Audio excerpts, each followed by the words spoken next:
Happy करवा चौथ आप सबको। और आप सब कैसे हो? मैं भी बढ़िया हूँ। आज का दिन बहुत अच्छा है और मैं तो भाई मेरे लिए तो बहुत अच्छा होता है।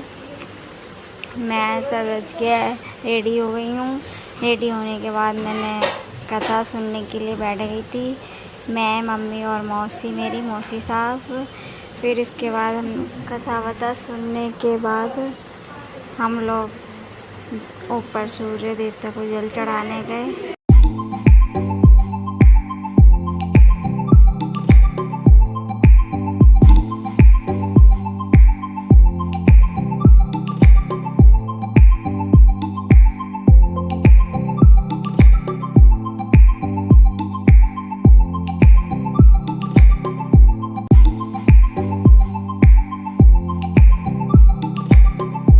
कथा हम सब ने सुन ली है। अब हम सूर्य देवता को जल चढ़ाने जा रहे हैं।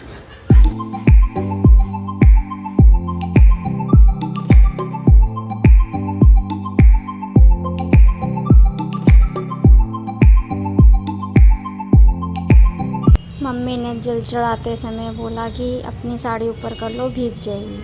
पर मुझे जब जल चढ़ाना था या पूजा करनी होती, मैं अपने कपड़े नहीं देखती हूँ। फिर मैंने ऐसे ही जल चढ़ा दिया और थोड़ा सा जो चक्कर लगाते हैं वो लगा लिया था। अब मैं आई हूँ अपने लड्डू के पास। थोड़ा मैं अपने लड्डू से बातें करूँगी क्योंकि मैंने पूरे दिन अपने लड्डू से बातें नहीं की थी। फिर मैंने लड्डू के साथ फ़ोटो शूट की। आज मैं बताती हूँ आपको मेरे घर में क्या क्या बना। पहले तो मेरे घर में कढ़ी, दही भल्ले, पूड़ी और चावल, आलू गोभी, सूखे आलू, इतना कुछ बनता है मेरे।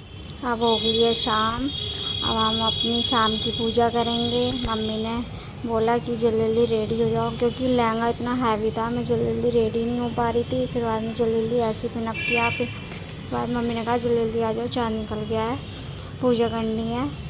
फिर मैं पूजा में बैठ गई थी। फिर मम्मी ने कहा ऐसे ऐसे करके पूजा करो जैसे हमारे यहाँ होती है। फिर मैं अपना दिया वाला लोटा और जिससे मेरे को जल चढ़ाना था वो फिर मैं 7 बार घुमाने लग गई हूँ क्योंकि हमारे यहाँ से पूजा। लहंगे में मुझसे बैठा नहीं जा रहा था और जैसे भी हो रही थी मैं कर रही थी, बहुत कठिन लग रहा था क्योंकि मैं बैठ नहीं पा रही थी कैन की वजह से। तो मम्मी ने कहा कोई बात नहीं, आप जल्दी करो। फिर चाँद। फिर मैं छत पे जाने लगी। मैंने अपने हस्बैंड को बुलाया साथ में कि चलो, मेरे से चला नहीं जा रहा। थाली पकड़ाई मैंने अपने हस्बैंड को। फिर मैंने पूजा चालू कर दी है।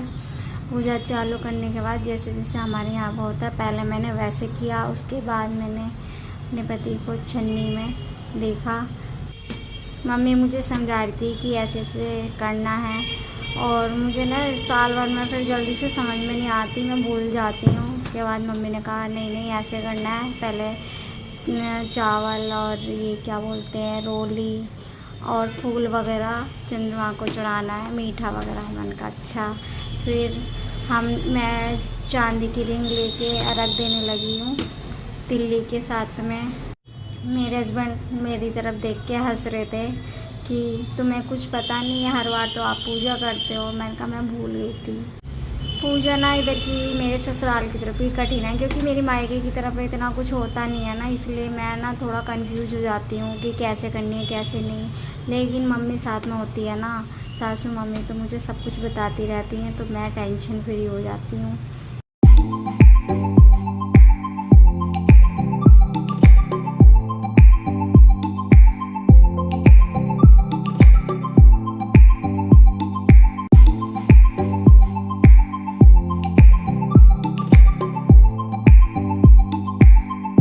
मुझे ना बहुत प्यास लग रही थी क्योंकि मैं पूरे दिन बिना पानी के रह नहीं पाती क्योंकि मुझे दिक्कत है, इसलिए फिर मैंने कहा जल्दी पूजा होए। फिर मैंने अपनी मम्मी की पूजा करवाई, साथ में सासू मम्मी को तिल्ली दी और वो क्या बोलते हैं उसे, मम्मी ने कुछ बनाया था मुझे पता नहीं है। फिर मैंने मम्मी के हाथ में वो पकड़ाया, मम्मी ने फिर चंद्रमा को जल चढ़ाया। फिर मैंने कहा मम्मी आप जल्दी पूजा करो। फिर मैं आरती करना भूल गई थी, फिर मैंने आरती करी। आरती करने के बाद मैं नीचे आ गई। मेरे हस्बैंड ने नीचे बुलाया और मेरे को सरप्राइज़ दिया। मैं तो चौंक ही गई क्योंकि हर बार ही मुझे सरप्राइज़ देते हैं और ज़्यादातर रिंग देते हैं, तो मैं पहले ही समझ गई थी। फिर बाद में मेरे को पहनाई इन्होंने रिंग, तो वो थोड़ी बड़ी आ रही थी, लेकिन फिर मैंने दूसरी वाली चेक की तो दूसरी सही। फिर मैंने कहा कि मैं रेडी होके आती हूँ, मुझे चाउमीन खा के आनी है, तो उन्होंने कहा ठीक है आप जल्दी से रेडी होके आओ, मैं नीचे हूँ। और मैं चाउमीन खाने गई। ओके, मैं दिखा नहीं पाई। Okay, bye bye.